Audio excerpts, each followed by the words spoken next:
Welcome to Love Your Family Again and Again and Again and Again, the podcast where we focus on parenting with love and clarity. I'm Dr. Marcie, a family culture expert who for over 20 years has been helping parents to create happy and strong families.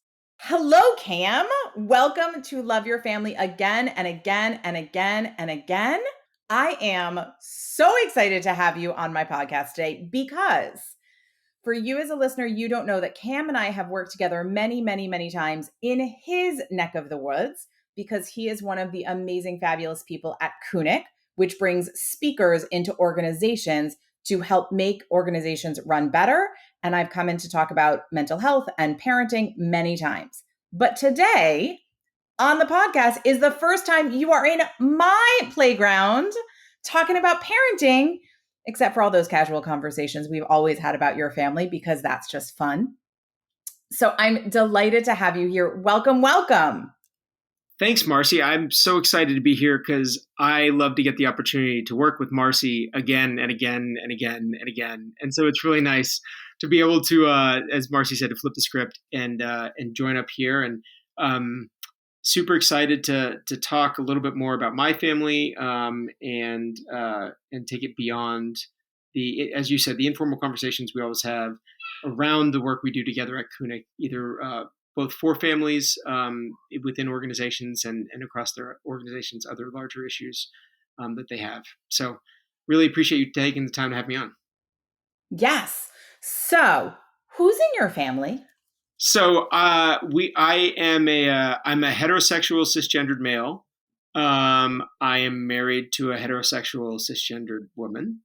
We are both white in full transparency, and we have 3 children. We have a 9-year-old daughter whose name is Lucy. We have a 7-year-old daughter whose name is Marlo, and we have a 4-year-old son who is Teddy. And they're all very much befitting their names. So if you close your eyes and you think of a Lucy and how is this Lucy going to act, that is very much who Lucy is. And Teddy especially is the one who our daughters basically picked out his name more than we did, and he came out and has been the most Teddy whoever Teddied. So he's a 4-year-old who still has like Linus habits from Snoopy and Peanuts and stuff like that, and goes around and is kind of a physical manifestation of a human teddy bear half the time. So he's a funny kid. That is such a good magic trick. I love that the name has embodied your kids, because then we'll know. Yep. Okay, but we have to be flexible because one day they might change that. Oh, they definitely will, I'm sure. But okay. That's all right. It'll always have its legacy within our little kind of like familial memories. Yes. I also love that your youngest is the cuddly one, because there's something really delightful about that personification of the youngest being the cuddly one. He's also the sleepy one. Our daughters were not good sleepers, and this kid will go to bed at 8:30 and sleep till 9 in the morning. He's like a teenager. And to get him out of bed, sometimes we will go and we'll have to open up the blinds, and he'll just take his covers and pull it over his head and get mad at you for trying to get him out. He really does not want to wake up until he's ready to wake up. So that's going to be a challenge as he gets older. But for now, it's great because that's one that you don't have to worry about. And you're like, oh wow, he's not going to get woken up. Particularly as our other 2 are now old enough to kind of take care of themselves a little bit in the morning when they wake up. So. Well, that's fantastic. Yeah. Then you get to sleep in. That's it. You don't have to wake up at 5:30 anymore, which is really nice. Makes life a lot better. I am really excited for you for that. Me too. Yeah. Me too. So what is your family's go-to glitter? When the 5 of you are together, that one thing that you're like, we're going to have a good time and we're gonna blank. So we live by the ocean. We live in Massachusetts. And so when the weather is good, we're a good beach family. We like to go to the beach, whether it's in our town, a nearby town. We also spend a lot of time at my in-laws have a beautiful place on the North Fork of Long Island. And so we spend time in the beach out there. So I'd say that's kind of the activity if we get to do something like that. But, in a more micro sense, one of the things that we try to do, it's really hard in modern life, particularly with as people start going back into offices and things like that. And my wife's job, she does go into the office 3 or 4 days a week now. Um, but whenever we can have a quote unquote family dinner, that everybody's there and that either their mother or I cook dinner and we have everybody sit around together. That's a really big thing for particularly for our older kids, but all three of them, because then we get to sit around together and go around and ask the kind of questions and routines that we always do. Um, so that's like, I think the other thing that just on a smaller basis means a lot for us. I love that. I also love that you have routines around family dinner. We do. Yeah, we do have routine. It's a very structured thing, and the kids would be very upset if we didn't adhere to them, I think. For the most part. So maybe we're going to talk about some flexibility within our routines That because would be that's always helpful. important. That would be But helpful. before we go there, I want to know, how often do you end up having family dinner? We really try and do it at least a couple times a week, which is really good. I mean, always on Sundays, uh, barring unless we're traveling. Um, and then usually one other night a week. Sometimes it ends up being taco night. Kids our kids are actually all into tacos, which is really handy. Because if you're an adult and you're not into tacos, like, what's wrong with you? I don't know what happened. What did a taco ever do to you?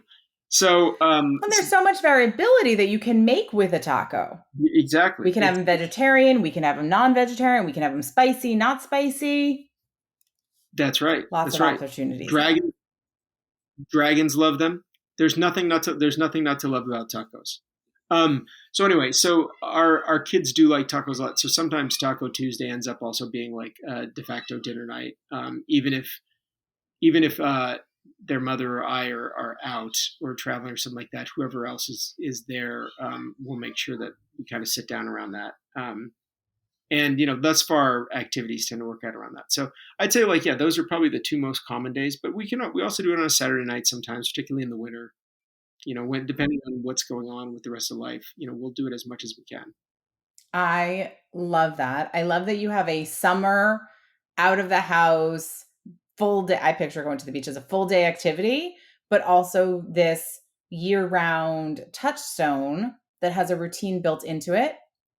And I love that it happens weekly, right? The fact that, Sunday night, your kids can know this is going to happen, that predictability is phenomenal. It's also funny because as you said, there's all the routines around it that they start to clue into too, and they start to either appreciate or disapprove of as they get older and they have their own opinions. So my wife tends to listen to French music when she cooks, and she has a playlist that she'll play. And we were out at my in-laws' place, and my father-in-law has playlists they're playing. And at one point, a French song came on, and our oldest daughter, the 9-year-old, said, "Ugh, Mom always listens to this music when she's cooking," and starts complaining. And then our 7-year-old came on and she said, "Oh, I love it when Mom listens to this music because it means she's cooking and it means we're gonna get and I can go help cook and we can like have family dinner." And like the two polar responses to it was just kind of funny. But they both immediately, you know, they immediately responded to that impetus as being like, "Oh, yes, we know what this is. This means that somebody's cooking dinner." Uh, Yep. because that's what's happening. Because It's it's like, so oh, good. because Mom probably has a glass of wine and she's probably cooking dinner. That's what's going on right now. So And the thing that's lovely about that, whether they love it in this moment or not, right? Because you had both of those show up, is that 10 years from now and 20 years from now and 50 years from now, when they hear French music, they will think of their mom cooking in the kitchen. They will think of family dinner. And those types of visceral memories that just kind of flood in when there's that trigger are so delicious when we're adults. And so unknowingly, you have created this amazing way for them to drop into a feeling of home and family. yeah, well, it's a really nice way to put it. It's a nice way to think about it. I wish it was that intentional. Maybe it was, but it's kind of worked out that way, which is really nice. And look, and the fact that it's connected to Edith Piaf is like, that's great. Like like it should be somebody like that, which is nice. So it's a fun thing that's kind of happened. Yes. And so many of the good parenting moments are unintentional, just like so many of the challenging parent moments are also unintentional, which is why we have conversations like this to bring the intention to and the awareness to the good moments so we can keep doing them intentionally, and awareness to the not so great moments so that we can learn and attempt to do that differently. Because the truth is, we're human and we won't, even once we know something, we won't always do it. So let's chat about some of the challenging stuff in your family. What have you been thinking about that you wanted to talk about today? Yeah. So we like all families, we have plenty of challenges with everybody in different places. But I think the one of the ones that's really prevalent in our little family's life right now has been separation anxiety that's happened really post COVID. So, like everybody during the midst of COVID, we were all together all the time. And it happened when our oldest was in kindergarten. Yeah, our oldest was sent home from kindergarten. Our now 7-year-old was in preschool and got sent home. And obviously, our little guy was too little to even recognize what was going on or have any concept of any difference. So he's the one in that sense where I think it's that impact has probably been least direct, although you never know. Um, and uh, the two girls, at the time, I think did really well adapting and everything else. But when you think about from a macro perspective, the impact that it had, where they're just learning how to socialize, they're making these social bonds with friends, and like understanding how how to be in school with other kids, how to learn together, all of these kind of social cues. And then right in the middle of it, they're like, it's ripped away from them. And then essentially for the next 18 months, they're told, you can't be around anybody. You can't get too close to anybody else except the members of your nuclear family, right? Just them. Even like grandparents, like you don't want to hug them for the first 24 hours or whatever until after you get tested and all this kind of, it was a lot. Um, so I think, as a result of that, now as things kind of get back to normal and as everybody normalizes to whatever your level of comfort is, um, both of all three of our kids, but particularly our oldest, our 9-year-old, has really struggled whenever her mother or myself are away.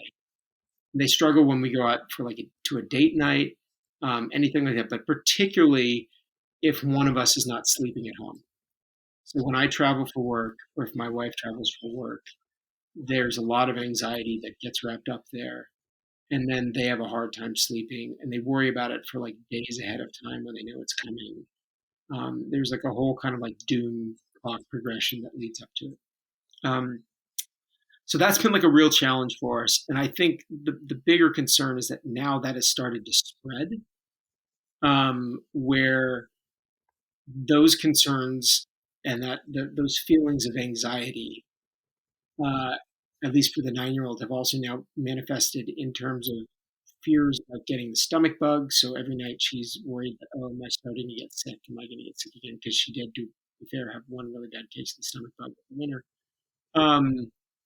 And other other points of anxiety that she now has like created an almost like an hourly routine at night where every night she gets worried and she's either worried about, she's first worried about her stomach, and then she's worried that she's not going to be able to sleep because either one of us isn't there or one of us isn't going to be there relatively soon. So there's a lot. It's a big ball of wax that it's turned into for her.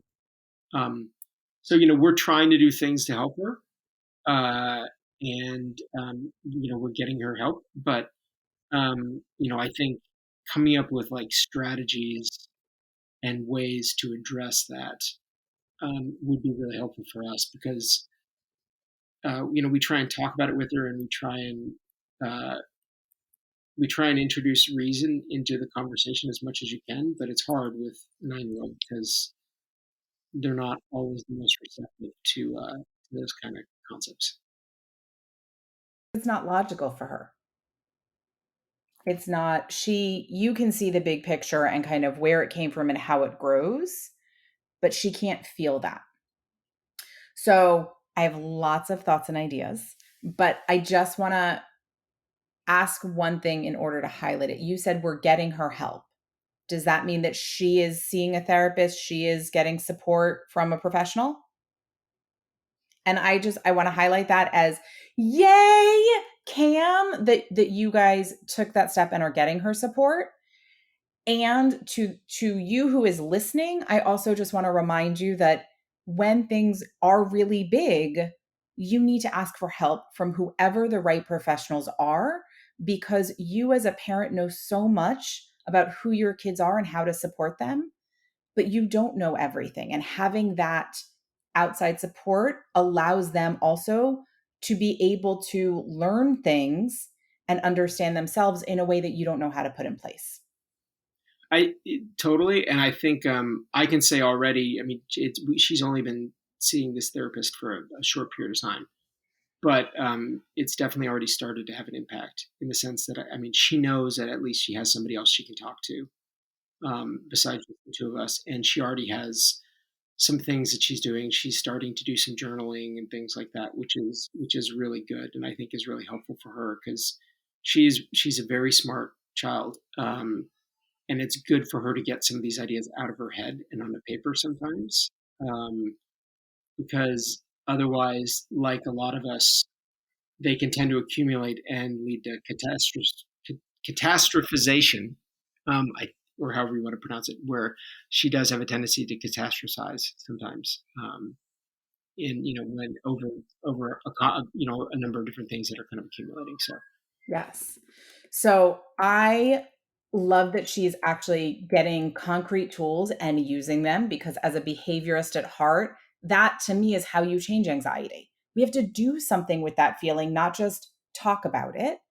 And that's how it changes. Because when we start getting it out of our head and out of our body and somewhere else, then you can start to think about it and move it and stop it.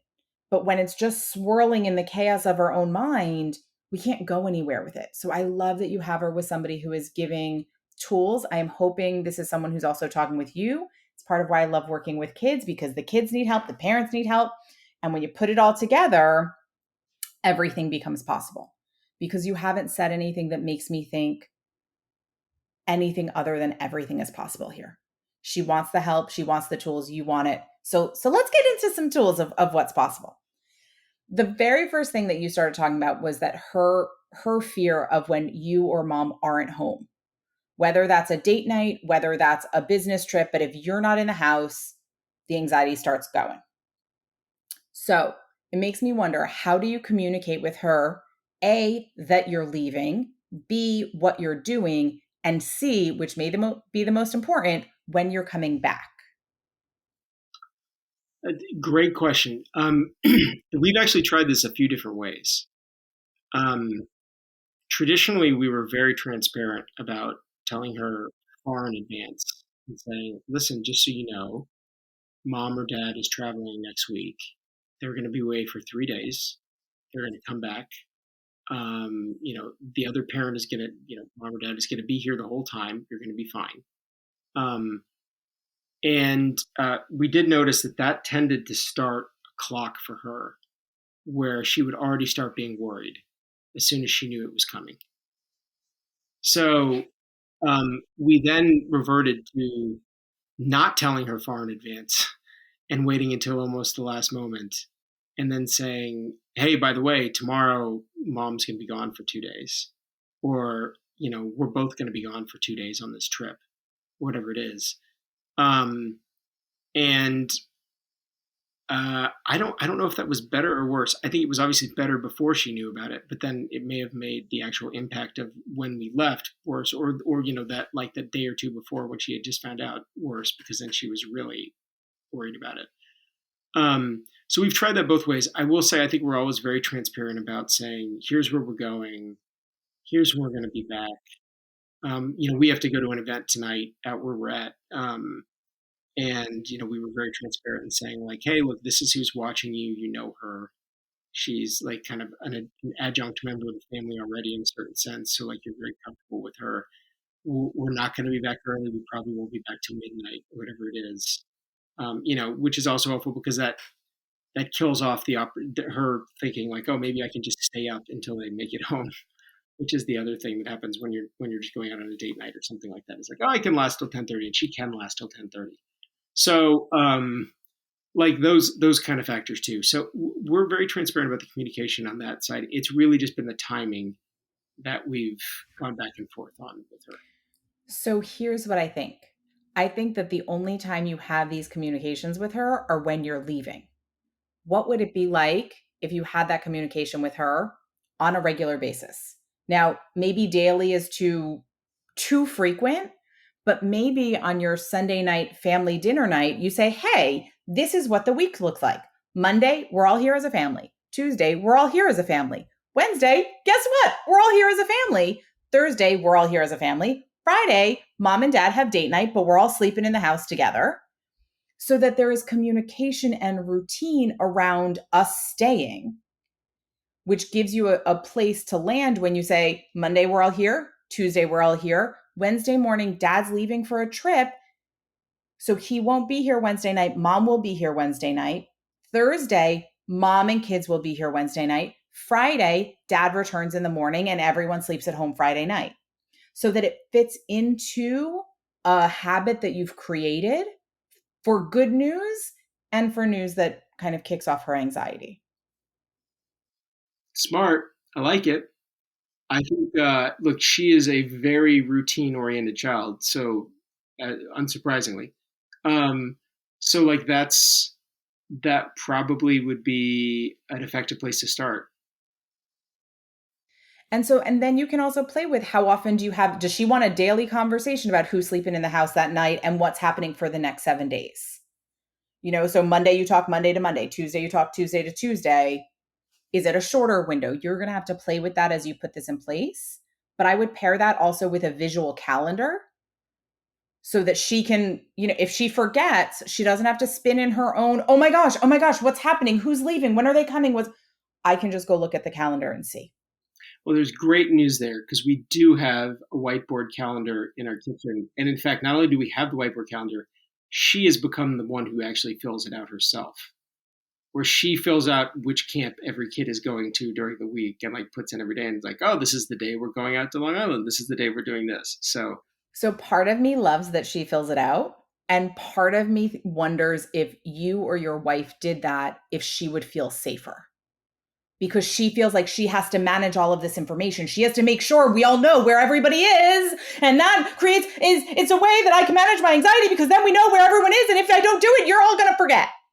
Yep. Whereas if you or your wife did it, then she might be like, oh, they got that. I can breathe. It's funny. That's why she took it over, because she was mad that we weren't updating it quickly enough. So, and which she wasn't wrong about, by the way. I mean, she was right. Like we would get to the start of the month and we'd already be on day 2 of the month, and she'd be like, why isn't the calendar updated? It's already August 2nd, Dad. Like, get with the program, right? That kind of thing. And she figured out how to chart in the days and like switch the days over and everything. So we were like, all right, fine. Like, if you want to do it, go for it. But I see your point in that I think you're probably right. It would probably make her feel more comfortable if somebody else was actually putting it all down there for her. Yes. And because she's a routine kid, do it as a family event. Like, she can be part of it, but maybe it's, I'm putting a lot on your Sunday dinner. So maybe it's like a Friday night activity, but the last Friday of every month, we clear the calendar, we start it for the new month, even if the new month starts in the middle of the week. So that she knows when it's going to happen and you know when it's going to happen. So you have to get it done because it's in a routine, so that it doesn't just become something that you're like, oh yeah, maybe on the 1st I'll get there. Maybe on the 30th I'll get there. I don't know, because you're not as worried about it. But if you're in charge of it and hold it, that will help ease some of her anxiety. All right, give that a try, see how that goes. I think that because the whole big picture here, right, is that everyone was always home. So no one needed a calendar because you were just always there. And now as you're starting to leave, you're seeing her anxiety. So how do you make sure she has all of the information of where everybody is? And the more you can give that to her, the less she has to hold it really tight. We good with that? Okay, good. I like that too then. So we're going to try that.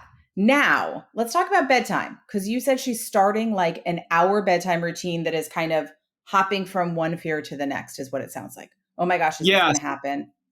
right. And it may not be like exactly an hour, but it is like she'll come between 30 minutes and an hour before bedtime. I mean, sometimes it's as early as like right after dinner, or right about around dinner, depending on how worried she is. But she'll come up and she'll say like, Dad, my stomach's starting to hurt, or I think like, I'm afraid that that my stomach's going to hurt. It either is my stomach starting to hurt, or I'm afraid my stomach is going to hurt. It's like that kind of projection already. And any of us that have had anxiety know we can give ourselves a stomach ache 1,000%. by doing that. So the hard thing with kids is it actually a physical illness that is happening? Like she actually has the flu or a stomach bug? Or is it her anxiety creating a pit in her stomach? And both have to be treated in the same way, because any of us who have created our own symptoms, I will be the first one to raise my hand and say, I know I have taken moments of anxiety and fear and turned it into a stomach ache, turned it into a migraine. If you told me that in the moment, I'd knock you out. Like, no, what are you I am sick. Treat me like I'm sick. So you can't, in that moment, it's not about talking to her about that. But it is about creating a plan for those moments where she can feel taken care of regardless. So, because we know she's a routine girl, because we know kind of what she's looking for, my guess is that some of that is the connection, right? She's coming and talking to her parents who she has missed all day because now she's in school in person and you're in work. Sometimes mom's in work in person, sometimes dad's just behind the door or traveling for work. It's a way to build connection. So, what if, and maybe this is in conjunction with her current therapist, or maybe we come up with some plans, but could we make a routine at night that is 30 minutes of connection, that is 15 minutes of connection, using some of the positive tools to think about our day, to think about why and how we're safe, to remember that there is good in our lives and all is well? So that instead of, I get tonight, I'm scared, I don't know who's going to be here, I just, life feels out of control and chaotic, I'm going to pull up things to build connection. What if you said, every night we're going to sit down, we're going to journal together and then share something from our journaling. We're going to talk about 3 great things that happened today. We're going to share our best case scenario for our day tomorrow of what might happen. And if one of you is traveling, then you do it over FaceTime. If FaceTime's not an option because the way you're traveling and the scheduling doesn't work, you're going to send a voice note and she's going to send you a voice note, so that there's consistency in that, whether or not you're traveling. Now, here's the one little parent hack around the travel. If you are traveling in a way that you cannot do a voice memo reliably every night, you are going to record it before you leave. You're going to make up what your daily wins are, what was great about your day, and you're gone for 3 days. You're going to record 3 before you go. You're going to text them to the other person, and then they're going to have them, so that she can have that consistent, reliable touchstone routine. Because it doesn't matter as much of like, I had a great salad for lunch, versus your voice being heard by her in that moment. So that's the loop around it. But how does that, as a concept of the nighttime connection routine?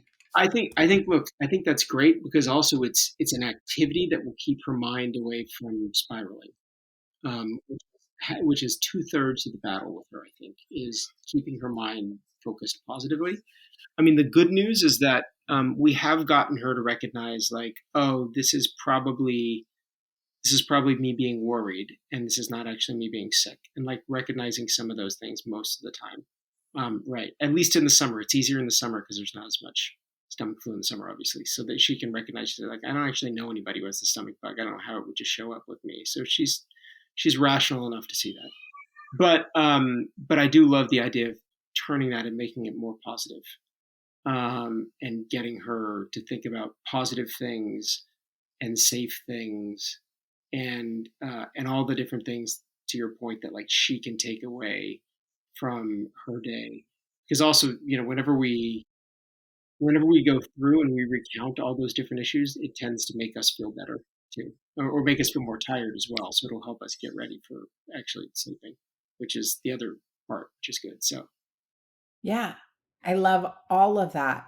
And that the fact that she can go through the logic is awesome, right? Like, I don't know anybody who's sick, so I probably am not actually sick.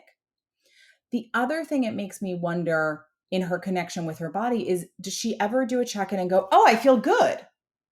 Because just like all of these other patterns, we tend to communicate when things are bad, but not when things are good. So maybe it's before every meal or at the end of every meal, you all stop and you like put your hands on your belly and you go, oh, my belly feels really full and satisfied. Cool. Or like, I need some water, or I just feel good. Like my body feels good right now. So that she can start building awareness of what does good feel like. yeah, I think that's a really good idea. I think that's a really good idea. Because to your point, right, very much negatively, the impetus is almost always negative in the reflection there. So being able to flip that and get her to recognize whenever there's positive things to reflect on, I think is a really strong place to work from. Yeah. And because you have younger ones, you can also make it silly like, oh, wait, do you have a little pocket over there on the right side of your stomach? I think that's the cookie pocket. We better give you a cookie for dessert, right? Or, oh, yeah, that's the chocolate milk pocket. You need a little bit more of that. Okay, got it. So that she starts coding goodness with also like joy and silliness and ridiculousness. Because, at 9, she's getting sophisticated, but none of us are too sophisticated. That's right. No, no, nobody should be sophisticated ever. So yeah, I know I'm with you on that for sure, and that's a smart idea. I like it a lot. Awesome. Which is going to bring me to my last thought for you, and then we'll see if you have any thoughts for me before we start to wrap up. Of one of the kind of calming techniques that you hear a lot about in the mindfulness space is a body scan. And so this might be something that her therapist has already talked to her about, or I'm guessing you already know what it is. But just in case you listening haven't heard of it, it's when you go from the top of your head to the tip of your toes, or from the tip of your toes to the top of your head, and you just feel each part of your body internally. Like, so you put your attention on your feet. How are they feeling? And then your ankles. How are your legs? Can you relax them a little bit more? And do you feel the fabric of your pants against your knees? And you just slowly go up your body. Now, this can be a 45-second experience. This can be a 45-minute experience. You can just do it yourself. I do it a lot on the subway just because there's not much else to do. And I'm like, oh, I should work on how my body feels right now. But a lot of people will do it before bed because it helps their body relax. But it brings awareness of like, wow, most of my body feels good. You can also, there are a ton of them in any meditation app or on YouTube. Like you can find them anywhere. But I wonder if that might be a tool that will help her start feeling her body in a different way, relaxing her before bed, a thing that she can do when her mind is spinning. Because it also, we can't feel our body from an hour ago. We can only feel our body right now. And it helps us be in the present moment. Because one of the big things about anxiety is that it is a future pacing experience. I'm scared about something that is going to happen, usually that never does. So the body scan forces her to feel what's happening in her body in this moment. So am I getting sick? Well, I don't know. But right now, am I sick? No, like, nope, I'm good. I can feel my body right now and I'm good.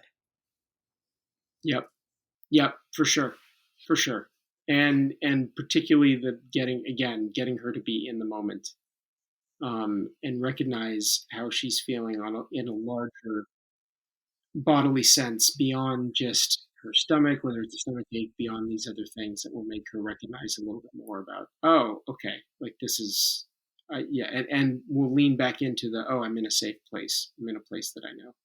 Whether it's most of the time her bed, or if she's at her grandparents' house, her bed at her grandparents' house, all those kind of things, places she knows. Okay, I know I said that was my last thing, but I have one more thing, given what you just said, is that perhaps a really great question to ask her at any moment that she's kind of getting really activated is to say, what's happening right now? Like if you tell her that you're traveling in 5 days and she's like, but dad, you're leaving. And you're like, but what's happening right now? We're sitting on the couch. We're about to watch a movie. I'm right here. You can hold my hand. Where are you? Where's mom? Like in this moment, we are all safe. In this, like, can you feel the couch? Can you feel the carpet below your feet? What's happening right now? So rather than when she's like, but you're leaving, and you're like, yes, I am. And here are all the details. Sometimes that might be appropriate, but it might be really helpful to just start responding with what I hear you, but what's happening right now? Because she's in all sorts of different spaces that isn't this moment. So that might become a really great family question. Yeah. All right. Any final thoughts, final questions from you?